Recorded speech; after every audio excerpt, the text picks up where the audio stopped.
para começarmos o nosso painel de educação, que é o terceiro do dia, vamos chamar então aí o Renato Casagrande, que já está conosco. Agradecemos ao Renato pela paciência e a todos vocês também por estarmos já atrasados aí, mas sem mais demoras, vamos lá. Então, o Renato, muito prodigamente e prontamente, se voluntariou aí para estar conosco, falando sobre o tema tão importante, o futuro da educação e a educação do futuro. Então vamos lá. Renato, muito obrigado. Fique à vontade. Obrigado, estão me ouvindo? Tudo certo? Tudo certo. Então, obrigado aí, Ivanir, Ornella, Gilson, Vitor, cumprimento a todos e a todas. Então, é uma honra muito grande estar aqui com vocês. Eu não sou patobranquense, mas sou do sudoeste do Paraná e fui aluno de vocês. Aí no meu currículo aparece meu mestrado em administração pela Fundação Getúlio Vargas, mas sou formado em administração pela FUNESP, né? Antes da Universidade Tecnológica Federal do Paraná, a FUNESP, que era a Fundação de Ensino Superior de Pato Branco. Eu fiz um curso de administração com vocês, então 4 anos estive em Pato Branco, depois muito tempo nos movimentos de igreja, na jornada em Marmeleiro, o pessoal de Pato Branco ia para Marmeleiro, meus grandes amigos em Pato Branco, e tem que citar que a última vez que estive palestrando foi no Mater Dei, com a Ivana Guerra, aí, que é minha querida amiga, e tive a oportunidade de estar pelo sindicato com vocês, depois pela faculdade Mater Dei, que tem um carinho muito grande, e dizer que quando eu comecei o meu curso superior em administração de empresas, eu não queria ser administrador. Quem decidiu o curso que eu ia fazer foi o meu pai, que era uma pessoa muito rígida, muito brava, o seu Eupídio Casagrande, que era delegado de polícia de Marmeleiro, cidade que eu nasci. E o meu pai nunca perguntou o que eu queria fazer, ele decidiu que eu seria administrador para tocar os negócios dele, e era muito autoritário, mas no fundo eu admirava muito a profissão da minha mãe, que era professora. E eu me formei em administração, e a minha irmã inicialmente seria professora, virou bancária do Banco do Brasil, passou no concurso, e eu me formei em administração em Pato Branco, e quando eu terminei o curso de administração, que tinha uma proposta para ser até trabalhar na Catani, na função gerencial da Catani, e eu não aceitei nada disso, nem trabalhar com meu pai, tinha trabalhado um tempo com meu pai, mas eu queria ser professor. E eu fui ser professor de matemática, inspirado por uma das professoras também minhas, fantásticas, que é a professora Marita, que foi da faculdade. E quando eu fiz o curso de administração, eu não entendi que o curso de administração seria muito importante na minha vida profissional como professor, como educador. E se hoje estou aqui, com certeza eu devo muito a essa formação, que eu não entendia direito, mas que foi muito essencial para a minha carreira como gestor educacional. Ganhei depois um prêmio, com 25 anos eu ganhei um prêmio de melhor diretor do Estado do Paraná, aqueles prêmios de escolas, esse prêmio deve-se muito ao fato de eu conseguir aliar a minha cabeça de administrador, que devo muito à FUNESP, e ao meu coração de educador, que eu devo talvez à influência da minha mãe e dos grandes professores que eu tive. Mas eu preciso conversar a vocês que no meu primeiro ano de faculdade, aí em Pato Branco, mais ou menos na época de março, que antecedia a Páscoa, naquela época de Quaresma, a faculdade levou um padre ali da paróquia São Pedro, né, se não me engano é São Pedro, para fazer uma fala conosco por causa da Páscoa, né, esse vínculo que hoje a gente tem um pouco, talvez menos, da igreja com as instituições educacionais. Na época era mais forte isso, hoje a gente vê que as pessoas têm um pouco mais de reserva, porque a instituição tem que ser mais laica, mas naquela época eu jamais vou esquecer da fala desse padre, porque foi tão tocante que no final eu quis conversar com ele. Toda vez que alguém toca no meu coração, além do meu cérebro, toca na minha alma, eu preciso conversar com essa pessoa. É um chamado. E eu fui falar com esse padre para dizer que eu não queria ser administrador, que eu estava infeliz naquela faculdade, que eu estava... E ele perguntou, mas que você quer ser? E eu nem sabia direito, porque no fundo eu queria ser professor, mas eu tinha vergonha de querer ser professor, porque eu era considerado um menino inteligente na escola, e menino inteligente não ia para o magistério, ia para medicina, para direito. Como que eu vou ser professor, ainda mais homem, né? Vai ganhar muito pouco, vai sustentar uma família como? E eu lembro que eu tive vergonha de falar para o pai, talvez eu queria ser professor, e eu falei, mas eu não quero ser administrador. E ele falou bem assim, ó, mas se você não sabe do que você quer, tenha certeza que o teu pai, neste momento, ele sabe que é o melhor para você. Mas quando você formar em administração, escolha o que você quiser fazer, que esse teu curso vai te ajudar muito. E todas as vezes que eu pensei em desistir da faculdade de administração, eu lembrava desse padre, daquela fala, que ia me ajudar muito. Quanta certeza tinha na fala daquele padre? Porque o curso de administração, depois, veja que eu fiz mestrado em administração, doutorado em educação. Eu sempre juntei esses conhecimentos, saí da FUNESP, com os meus queridos professores de Pato Branco, eu citei a Marita, mas para não cometer nenhuma injustiça, ficar só na Marita, porque ela também me influenciou para a segunda faculdade minha de matemática, para dizer que, a partir do momento que eu junto um pilar da administração, outro da educação, eu mudo a minha trajetória, mas eu tenho certeza que eu mudei a trajetória de muitos professores, de muitos alunos. E hoje eu estou aqui em São Paulo, eu queria estar em Pato Branco conversando com vocês, e eu senti muito de não poder estar presencialmente, mas talvez, propositalmente também, nós estamos aqui mostrando como vai ser esse futuro. Porque eu não posso estar em Pato Branco, e antigamente eu não estaria com vocês. Até 2 anos, mesmo nós tendo essa mesma tecnologia, esse mesmo recurso, nós não usaríamos dele. Porque nossa cultura não aceitaria. E hoje, eu posso estar em 2, 3 lugares ao mesmo tempo, porque eu tive uma agenda lotada em São Paulo, tenho uma agenda lotada amanhã, mas eu estou em Pato Branco, na minha terra. Claro que eu adoraria estar aí, porque eu sou do sudoeste do Paraná, teria oportunidade, mais uma vez, de abraçar os meus amigos queridos, mas eu posso estar com vocês, e talvez, como eu falei, não foi proposital, mas essas coincidências às vezes acontecem para dizer, este é o novo mundo. É isso que é um dos legados dessa crise. Porque todas as vezes que nós abraçamos uma crise e nós sofremos com a crise, nós temos que nos perguntar o que a gente descarta com a crise, o que nós negamos com essa crise. Então, o Cortella, no seu último livro que ele escreveu agora, esqueci o título do livro, mas é o último livro do Cortella, ele fala sobre a crise e ele faz a reflexão, né, no coronavírus, sobre o que nós protegemos, o que nós cuidamos, o que nós conservamos como uma crise e o que nós descartamos, porque a crise também é uma questão de lavar, de descartar, descarte. E quando eu olho para a minha crise dos meus 50 e poucos anos, que eu perco o cabelo, perco a vitalidade, meu fígado não funciona mais, eu tomo um pouquinho mais, às vezes abuso um pouquinho no vinho, no dia seguinte eu já tenho uma dor de cabeça, um estômago, não tenho aquela disposição que eu tinha quando eu estava em Pato Branco, com meus 20, com os 30 anos de idade.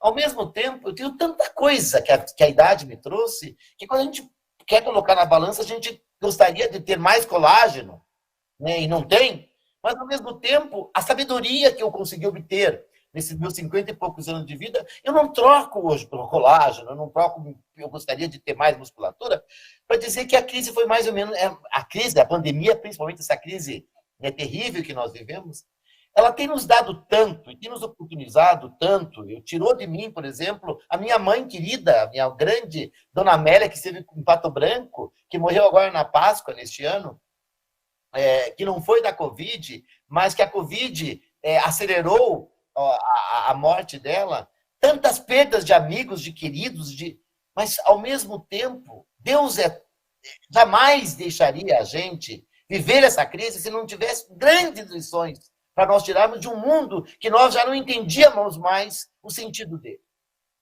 E quando eu vejo nós vivendo agora, no momento de análise da pandemia, né, de reflexões sobre os impactos dela, e nós temos muitos impactos negativos na pandemia, por exemplo, na educação, né?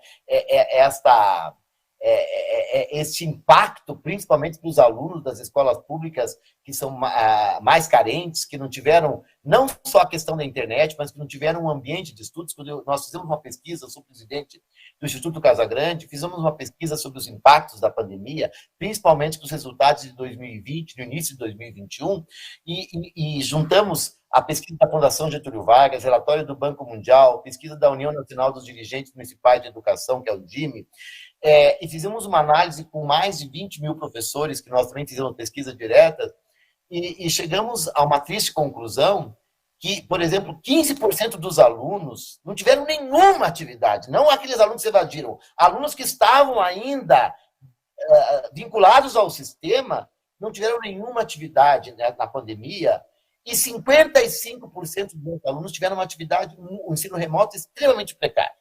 Isso impactou, na verdade, uma comparação com a 2019, né, com esses cruzamentos de estudos sobre a aprendizagem do aluno, numa defasagem, um impacto negativo de 72%. Ou seja, a grande maioria dos alunos aprendeu 28% do que aprenderia num ano normal. Não estou dizendo que é 28% de um total. Se ele aprendia 60% em 2019, é 28% de 60%. Resumindo, é um desastre. Então, estamos aí, alguns falam em 5, 6, uma década para recuperar. Ao mesmo tempo, eu nunca vi tantos professores mobilizados numa formação que extrapolou, na verdade, todos os padrões convencionais de formação inicial, formação continuada, uma mudança enorme que a escola passa a viver. E que nós não podemos perder, porque corremos o risco de perder toda essa caminhada, porque como o professor, ao voltar e não encontrar uma estrutura ideal para continuar esse novo modelo de ensino que passa pela educação híbrida, por metodologias ativas, por um foco na aprendizagem, pela implantação de um novo currículo, se nós não prepararmos a escola, e eu tenho medo que isso aconteça, a cultura vai vencer, e a cultura não de 2021, a de 2018, 2017, e aí sim nós teremos um impacto negativo, porque teremos esse impacto da aprendizagem dos 72% de impacto negativo com aquele impacto positivo, aqueles efeitos positivos que seria a transformação da prática de um professor mais adequada com a realidade da escola de hoje, nós não conseguimos implantar, porque a escola volta ao sistema anterior. E nós não podemos voltar ao sistema anterior, por quê? Porque nós já estávamos vivendo uma grande crise na educação, quando íamos para a escola, preparando os nossos alunos para um mundo da incerteza, a gente falava do mundo VUCA, da volatilidade, falávamos da incerteza, da complexidade, da ambiguidade, e agora associamos a fragilidade. O Augusto Cury fala da geração da ansiedade, da não linearidade, né? Das questões incompreensíveis, da incerteza. Então, além de complexo, é incerto. Daqui, vivemos hoje, achávamos que estaríamos no final do ano, lá no Rio de Janeiro, na Copacabana, com fogos de artifício, comemorando o carnaval, e estamos voltando porque nós estamos nas mãos de uma natureza que diz o seguinte: quem é você? Quem você pensa? Que poder você tem? No auge da pandemia, eu vi duas figuras ilustres que eu aprendi desde criança. Quais as pessoas mais importantes do mundo? Como eu sou católico, a minha mãe me ensinou muito cedo que a pessoa mais importante do mundo era o Papa. E eu lembro que quando criança eu achava que o Papa tinha um tete-a-tete com Deus, mas não um tete-a-tete espiritual, tete-a-tete corpo a corpo, porque era tão forte o Papa manda, então o Papa era a pessoa mais importante do mundo. Mas a escola me ensinou, professor de história, me ensinou que a pessoa mais importante do mundo era o presidente dos Estados Unidos.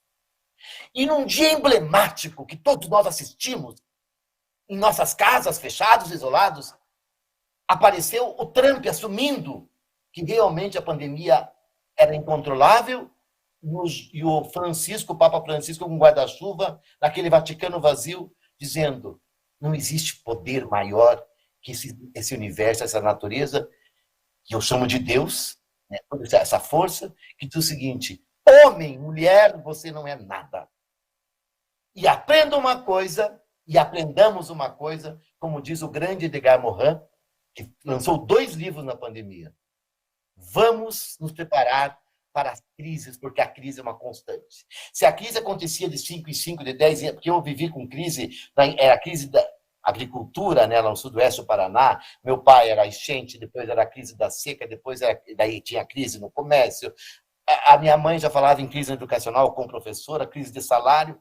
O Edgar Morin, que viveu um século, tem 100 anos, um século de crises, compara essa crise com a pior de todas, porque enquanto a Segunda Guerra Mundial, que era a grande crise que nós conhecíamos na história, não atingiu o meu pai, que continuou trabalhando normalmente no seu comércio, na sua vida, afinal de contas, ouvia a guerra pelo rádio, a pandemia foi a primeira crise que o mundo teve.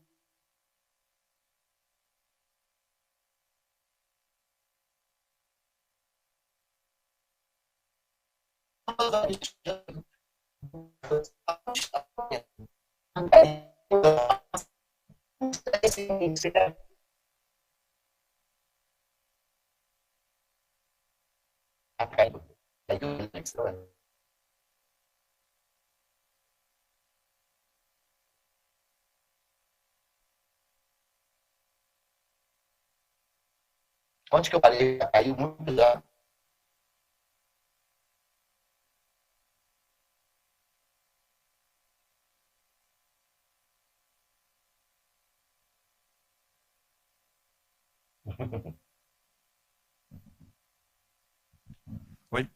Oi, oi, Renato, tá ouvindo?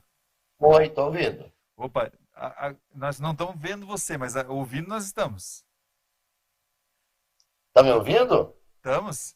Eu Só um não sei pouquinho, aonde Renato. parou, porque eu continuei falando. Esse é um problema. Eu aqui empolgado falando para as paredes. A gente não sabe exatamente, eu não enxergo você, mas tudo bem. Eu não sei onde que eu parei, o que que é. Não, Só para não. você falou sobre o Trump, falou pelo seu amor pelo Papa, Ah, tá bom. mas já Então estava tá, no tudo bem. Trump, já estava no Trump.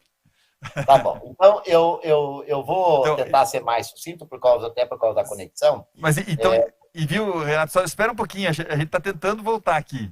Se Tá não, a bom, gente continua só com o teu áudio, porque o áudio está perfeito.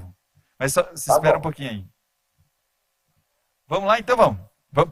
Pode continuar falando aí, Renato. Tá bom. Então, quando nós falamos deste novo mundo, e quando eu reúno os estudos e tenho estudado nessa pandemia, debruçado, estudando o que será esse mundo, porque eu digo sempre para os professores que a obrigação daqueles que são consultores, que são pesquisadores, que estão nas universidades, como eu, que não estou mais na luta do dia a dia como diretor de escola, como professor, como pró-reitor universitário.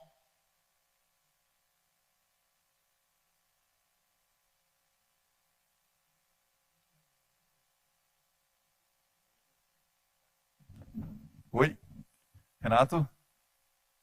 Não, agora caiu. Continua, vamos lá. Então, pessoal, acho que o pessoal que está nos acompanhando aí, desculpem,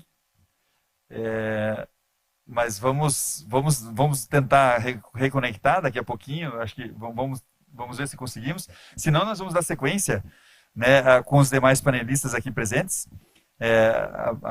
O Vitor Guerra, a Ornella e nós aqui. Então, mas vamos só tentar mais um pouquinho, César, ou continuamos aqui por aqui? Vamos lá, vamos lá. Então vamos lá. Então eu já apresentei os painelistas e então eu já vou chamar, né?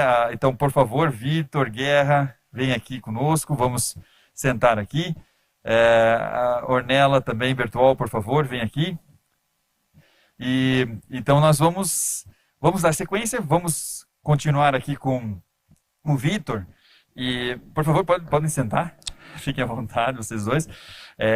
Então, o Vitor vai falar para nós, né, dentro dessa lógica aqui, que o Renato estava conversando conosco. Então, é muito importante, né, que eu acho uma das falas dele que marcam muito, né, talvez nós estávamos acostumados a uma zona de conforto, né, a fazer algo, muitas vezes, que sabíamos que poderia ser feito de outra maneira. Como ele mesmo falou, talvez 2 anos atrás nós tínhamos já disponível toda essa tecnologia que permitiria uma palestra virtual, mas não usávamos, né? E agora tivemos que passar por um momento de crise, que como ele mesmo fala, isso vai se repetir, vai acontecer mais vezes, então nós temos que estar preparados, né, para para o diferente, para o novo a cada dia. E nós entendemos que agora sim temos que tratar a educação de uma forma bastante complexa, conseguindo entender novas metodologias, sabendo como motivar os alunos. Parece que agora nós entendemos que sim. Minha casa, que nem agora, eu estou com vocês. Opa, tá ouvindo aí? Oi, estou ouvindo. Você estava me ouvindo já? Antes? Oi, Renato, ouvindo? Você quer continuar falando? Pode falar, nós estamos ouvindo você agora. Então tá bom. Então o hibridismo, ele vem muito forte, permitindo inclusive que a educação, que ainda no Brasil, infelizmente, é de tempo parcial para a maioria dos alunos, possa ser em tempo integral, sem termos que construir tantas escolas. Porque, afinal de contas, não precisamos só imaginar a aprendizagem naquele espaço tradicional da sala de aula, mas sim em muitos espaços. Então, está mudando a legislação, eu faço parte de uma comissão que está discutindo a educação híbrida, o que vai mudar, quais são a gente não gosta muito do termo regulamentação, porque regulamentar parece que está enquadrando, mas quais são as diretrizes que o Conselho Nacional de Educação vai encaminhar para que as escolas e os sistemas se organizem para o 2022 em diante. Então, a educação híbrida passa a ser uma nova realidade, como também o uso mais adequado e mais intenso das tecnologias. E aí eu não gosto da educação híbrida, mas gosto de falar do aluno e do ser híbrido. Porque nós, muitas vezes, estamos confundindo, e eu acho que há um erro de muitos professores que às vezes dizem o seguinte: não, hoje em dia com o Google dá conta de tudo. Se desse conta de tudo, nós nem estaríamos preocupados agora na pandemia com a escola. Você veja bem que foi tão discutido que nós vimos que não dá. Nós precisamos muito da escola, da instituição escola, do professor, dessa organização, da reunião das pessoas, pode ser virtual ou presencial, mas indispensável que seja presencial, principalmente na educação básica, que tenha momentos presenciais na educação superior também. A gente vê que toda a educação à distância também tem vivido há alguns anos já essa questão de fazer um modelo blend, misturado, presencial, não presencial, a necessidade, mas na educação básica é indiscutível isso. Mas nós temos que lembrar que o aluno é si. E que nós, muitas vezes, confundimos, não, nada mais é importante o aluno memorizar, porque, afinal de contas, o Google dá conta. Se eu for para Pato Branco, no próximo momento, conversar com vocês, tomar um vinho, bater um papo, sinceramente, eu quero conversar com o Gilson, quero conversar com a Ivana sobre a vida, sobre a Europa, sobre a França, sobre Pato Branco, sobre a região, sobre a história. Se ninguém precisar olhar para o Google, porque o offline tem que dar conta de lidar com o mundo, com a questão do cotidiano, com a questão do sentido, com a questão da lógica. E, portanto, nós precisamos de uma escola que lide muito com esse offline e online. Porque o offline é o que sobra quando o aluno termina o ensino médio, vamos pegar a educação básica como exemplo, é o que sobra no aluno para que ele possa fazer uma análise, julgar. Vou dar um exemplo concreto. O PISA, que é o Exame Internacional que avalia a educação básica, de cada 100 alunos que fizeram o último PISA aqui no Brasil, 98 não sabiam distinguir o que é um fato de uma opinião. Prospera a fake news quando o offline não funciona. Porque não adianta ter um online fantástico, perfeito, se, na verdade, o offline não conseguir analisar, julgar, avaliar, criticar, criar a partir deste online. Eu fui obrigado a decorar, quando estava na escola, lá em Marmeleiro, a todas as capitais, decorar as capitais dos países da África. Para quê? Para fazer uma prova e no dia seguinte esquecer. Porque não tinha um significado para mim, não tinha um contexto. Então, era uma escola que exigia de mim um offline, que logo depois eu ia descartar, porque a gente esquece, porque não tinha conexão nem com o meu mundo e nem com as necessidades a curto e médio prazo. Até hoje eu não preciso. Quando precisar saber, eu vou no Google e dou conta. Mas eu estou aqui conversando com vocês, porque o meu offline, naquela época, que era 100% offline, conseguiu ser bem trabalhado, para que hoje eu consiga entrar no online e analisar, julgar, avaliar. Numa nova escola em que a gente não sabe exatamente o que é on e o que é off, é um risco muito grande de nós acharmos que o on dá conta de tudo e formarmos médicos, engenheiros que não têm condições de conversar e dizer o seguinte: imagina se consultando com o médico, você perguntar alguma coisa, ele vai anatomia, que você espera que ele memorize todos os nomes dos ossos, dos componentes, ele vai vir, deixa uma olhadinha aqui no Google. Então, o professor para esse Brasil, às vezes confundindo o que é o ser híbrido, o que é o offline, o que é online, aqui não cobro mais. Esse é um desafio muito grande que nós temos na educação, quando a gente fala em tecnologia, educação e aprendizagem. Aí, na aprendizagem, é um outro problema sério, porque não adianta mais falar em ensino se não houver aprendizagem. A escola que eu estudei, inclusive em Pato Branco, era uma escola muito voltada ao ensino. E quando a criança não aprendia, dizia o seguinte, o problema da criança. Quem lembra da lei, a lei que regia minha escola primária, que na época a gente chama de primário, depois o ginásio, era uma lei 4.024, que não existia nem recuperação para os alunos. Existia um exame final e uma segunda época, feita em fevereiro, que a criança que não conseguia rendimento, tipo assim, vai para casa estudar em janeiro, pega professor particular, porque a escola não tem nada a ver com isso. É um problema do pai. O professor não dava recuperação, ele dava uma semana para o aluno estudar e fazia o exame final. Não existia a palavra recuperação. Existia o quê? Exames para verificar. Você aprendeu ou não aprendeu. E quando o aluno não aprendia, o professor dizia o seguinte, eu não tenho nada a ver com isso. A minha mãe, minha querida saudosa dona Amélia Casagrande, professora, né, alfabetizadora, uma professora muito famosa até na Meleiro, que era muito enérgica, toda vez que ela encontrava um aluno bem-sucedido, e uma vez ela encontrou, se não me engano, o governador de Mato Grosso do Sul, vice-governador, que foi aluno dela. Ela encontrava um aluno bem-sucedido, considerando bem-sucedido aquele aluno que tinha condições de um bom trabalho, uma família estruturada. Minha mãe bateu no peito e falou assim, ó, foi meu aluno. Ela tinha um orgulho danado. Toda vez que ela encontrava um aluno não bem-sucedido, nos padrões de que é bem-sucedido, o aluno que às vezes não estava estruturado na vida, ela dizia, coitadinho, tinha uma família tão desestruturada. Ou seja, o insucesso ela atribuía à família, o sucesso atribuía a ela. Por quê? Porque tinha uma máxima para o professor. Eu ensinei, se não aprenderam, o problema é do aluno. Hoje a máxima é o seguinte, se não há aprendizagem, você não ensinou. Não há ensinagem. Portanto, a gente fala muito em aprendizagem. E durante muito tempo eu resisti por um termo novo que vocês vão ouvir falar muito hoje, que é edutainment, ou edu-entertainment. É a fusão, é a junção da educação, do entretenimento e mais um elemento, o marketing. Não só o marketing que nós conhecemos das empresas, o marketing tem tudo. É imagem, é embalagem. Ou seja, cada vez mais nós juntaremos entretenimento, TikTok. O mundo é TikTok. Eu não tenho TikTok, eu não gosto de TikTok, mas eu tenho que me render ao TikTok, como no passado me rendi ao Instagram, ao Facebook, porque tudo está virando. Entretenimento, você entra no Instagram, né, agora é Reels, e você entra no mundo do entretenimento e a nova geração, ela concilia, coisa que a minha geração não entende, porque entretenimento era uma coisa, estudo era outro, trabalho era outra, emoção era aqui, razão era aqui. Tudo misturado. Isso que é o hibridismo hoje. Educação, entretenimento e marketing. Porque se não tiver uma forma de chegar, eu não atinjo. E a gente vai aprender na teoria de marketing. Ou seja, eu não estou defendendo aqui o mercado, porque não, o hedonismo, não, eu estou dizendo o seguinte, teorias. O professor tem que entender de marketing, porque senão ele não consegue embalar a sua aula e não chega. Não adianta ele bater na tecla o seguinte, eu fiz de tudo. Se ele não aprender, não adianta fazer. Você não está conseguindo.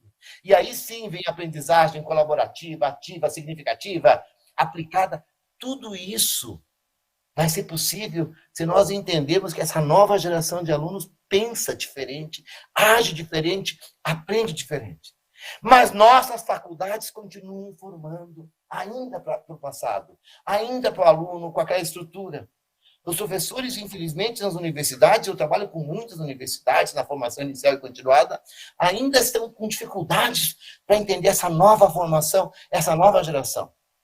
Os professores que estão na sala de aula, que vivem com a professora de educação básica, que vivem ou da educação superior com essa nova geração, sabe disso, mas também não encontra, às vezes, nas instituições maiores, subsídios para ajudá-los nesse novo momento, nessa nova sociedade, que é uma sociedade, ao mesmo tempo, do entretenimento, ao mesmo tempo ela é emocional, extremamente emotions, né? Por isso que a inteligência emocional ganha muito enfoque, e aí eu não tenho dúvida que a gente precisa aprender muito a gestar sentimentos. Eu vejo os diretores, às vezes, reclamando dos professores, não sei o que lá, enquanto eles não entenderem que se eles não aprenderem a gestar, não é só gestar pessoas, o sentimento das pessoas que trabalham juntos, porque os sentimentos é a coisa mais contagiante que existe. Se eu não conseguir contagiar vocês nessa fala, à mesma distância, não adianta eu estar aqui. A forma como os professores e funcionários se sentem numa escola, em última instância, é a forma como o aluno e a família se sentirão em casa. Então, nós temos que sair, nós estamos ainda no modelo terrorista do controle, nós estamos perdidos um pouco, nós como gestores. Mas uma coisa eu tenho certeza. Se o século XXI, o segredo era a alma do negócio, século XX, o segredo era a alma do negócio, no século XXI, a alma é o segredo do negócio. Ou a gente toca na alma das pessoas, ou não tem aprendizagem, ou não tem solução, ou não tem objetivo, não tem. E quando eu chego no professor, que é uma classe tão sofrida, já na verdade, que nas últimas décadas, perdeu a autoestima, perdeu o brilho. Nunca ganhamos bem. Minha mãe nunca ganhou bem, mas minha mãe tinha autoestima. Coisa que eu perdi ao longo quando eu escolhi ser professor.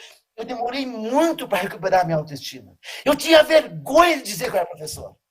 Toda vez que dizia o que você é, eu pensava e dizia por que eu sou professor. E eu pensava em desistir de ser professor. Graças a Deus, eu só pensei porque o meu coração foi mais forte. Com todos os obstáculos, com todos os conselhos das pessoas dizendo não fique, não fique, não fique, eu fiquei.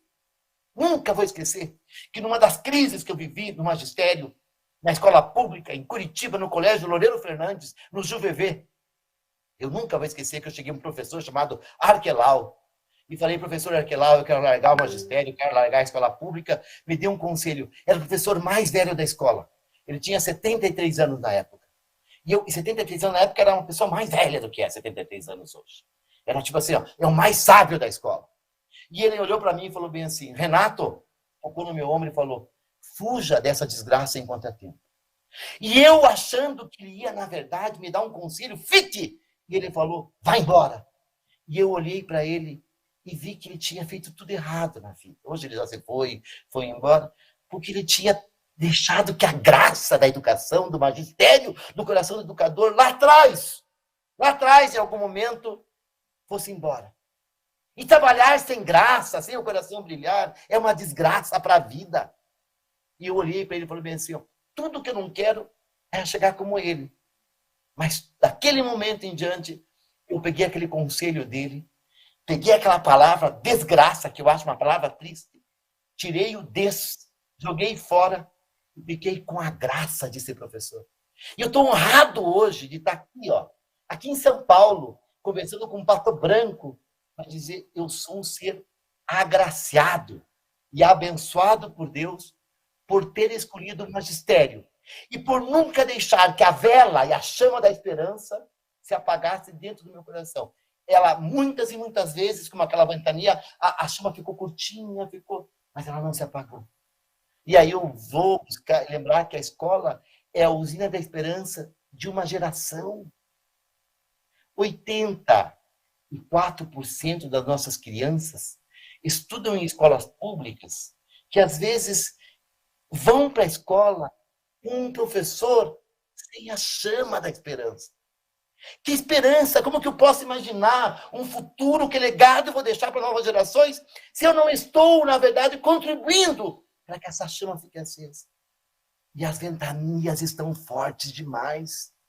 É preciso, mais do que nunca, proteger essa chama da esperança de um professor, para que a gente viva a utopia de Paulo Freire.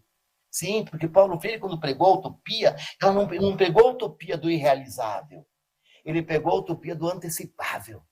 E se eu estou aqui, é porque todos os dias eu acredito num mundo melhor, que está lá na frente, na minha visão, eu nunca tiro da minha visão. E que o meu papel como professor é antecipar. É acreditar que eu posso antecipar. Eu vou morrer sem ver o mundo que eu sonho.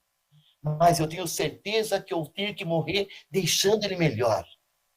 É igual aquele cortador de pedras que que martela a pedra 90 vezes, 100 vezes, sem que nenhuma só rachadura apareça.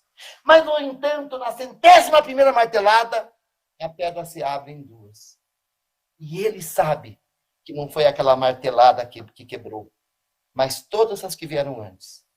Eu não verei todas as pedras quebradas, mas eu sei que as minhas marteladas estão contribuindo para muitas pedras que vão se abrir lá no futuro e que vão transformar o mundo que eu tanto sonho. Este é o meu papel como educador, esse é o nosso papel como educador, essa é a minha mensagem que eu queria deixar para vocês sobre o futuro da educação. A chama de um professor está se apagando. Se nós não cuidarmos dela, a esperança pode se apagar junto. E sem esperança, aí sim, não tem pandemia que resista. A gente não vai resistir. É isso, muito obrigado. Um beijo a todos e a todas. Muito obrigado, Renato. Foi fantástico poder compartilhar com você da tua paixão, né, pela educação. E eu acho que muitos de nós compartilhamos disso com você, mas é verdade, nós temos que martelar muitas pedras muitas vezes. Aprendemos muito com você. Eu acho que é uma mensagem que vai ficar, né? Nós estamos aqui no YouTube e essa mensagem vai ficar e muitas pessoas devem ouvir o que você falou para nós agora. São palavras que tocam e que nos movem. Muito obrigado por você ser e ter escolhido essa profissão. Agora você é professor de multidões, mas continua sendo professor e continua tocando as pessoas. Muitíssimo obrigado por ter feito essa palestra para nós aqui hoje. Eu que agradeço, peço desculpas por não estar presencialmente, mas me comprometo que numa outra oportunidade, se for convidado, farei questão de estar com vocês, poder abraçá-las e dizer muito obrigado a Pato Branco por todo o carinho, pela formação, pelas contribuições que vocês deram para mim, para minha família. E eu tenho certeza que a sementinha que vocês plantaram, eu estou fazendo o meu papel, o meu trabalho de levá-la para esses 4 cantos do Brasil, com as minhas palavras, com a minha disposição e com essa energia que eu herdei de muitos de vocês, pode ter certeza absoluta. Um beijão, muito obrigado.